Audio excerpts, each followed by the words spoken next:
All right, guys. Chapter 39 of Lemons, titled Never Letting Go.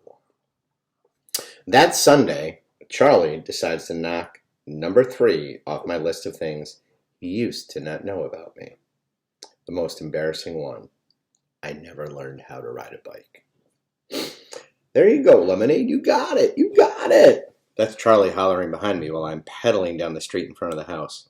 He has his hand on the silver bar on the back of my green and pink striped banana seat. He promised me he would not let go, and I believe him now more than ever. I also know for sure because I can hear him breathing real hard behind me as he tries to keep up my pedaling.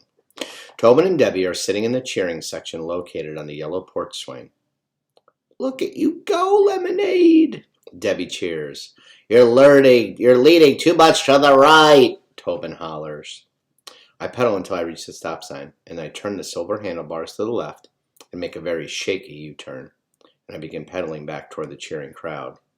Lucky for me, Charlie is still there to keep me vertical. Can I let go now? Charlie asks, huffing and puffing. Only if you want lemonade to splatter all over the pavement, I holler back at him. Oh, you can do this on your own. I know you can do this, Lem, he shouts. I take a deep breath. You promise? I ask. I promise. Okay, now. I throw over my shoulder. I'll do it now. I don't feel him let go, even though I know he does. At first, I wiggle a little, trying to find a new balance without him. And then I'm pedaling, and I'm steering, and I'm doing it all by myself. Me! And I can hear Charlie yelling behind me. I told you, look at you go! I make it all the way back up the street and turn into the driveway, stopping next to Jake and moving the kickstand out with my tennis shoe. Charlie's jogging to catch up to me. You did it, I told you, he smiles big. Not a scratch on you, and no lemonade splatter on the pavement either. I can ride a bike, I tell him as I hold my arms up in victory. He wraps his big arms around me, he picks me up, and he bear hugs me. I bury my face in his checkered shirt. He smells like Irish Spring soap, and coffee beans, and Old Spice cologne.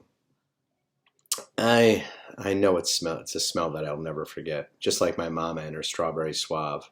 Thanks, Charlie. Grandfather.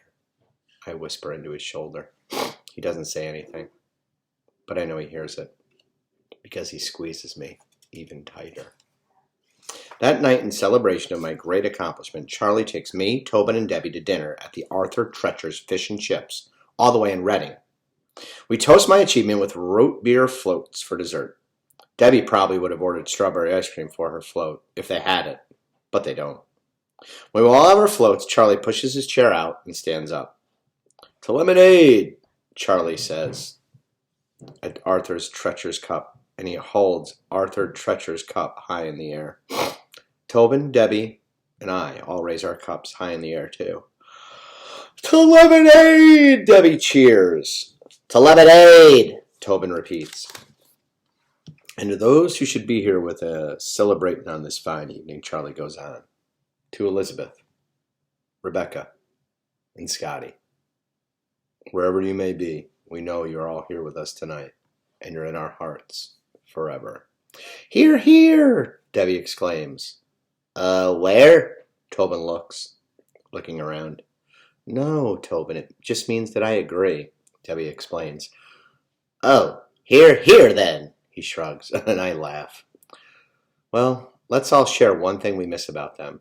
And I look at Debbie and Charlie, and they nod in agreement. And Charlie sits back down, and I point to Tobin. You start. He's in the middle of taking a big gulp of his float, and when he comes up for air, he has a foamy mustache. Well, I miss my dad reading to me before bed. He's always read me something about cryptozoology. He knew everything about it, even more than me, if you can believe it. And he takes another big gulp. Debbie, I say, your turn. Well, I miss Scotty's kindness. He always practiced the golden rule. Do unto others as you would have them do unto you. Charlie, I point in his direction. Oh boy, let's see. I miss everything about your grandmother. One thing, well, I guess I could pick her garden. She used to have the most beautiful garden in town. She sure did, Debbie smiles. It was filled with flowers, every color you could imagine. There wasn't a day that went by when she didn't have a vase of flowers on our kitchen table. Except for the winter, of course. I think about Mama and her daisies on our kitchen counter, and I wish I could have met my grandmother. I bet Mama was the spitting image of her. Okay, Lemonade, your turn, Charlie says. I think real hard about what I would want to share about Mama. I know she's here right now, and I know she's happy we have each other to share our memories. Hear, hear, Tobin hollers, raising his float again. Hear, hear, we all say.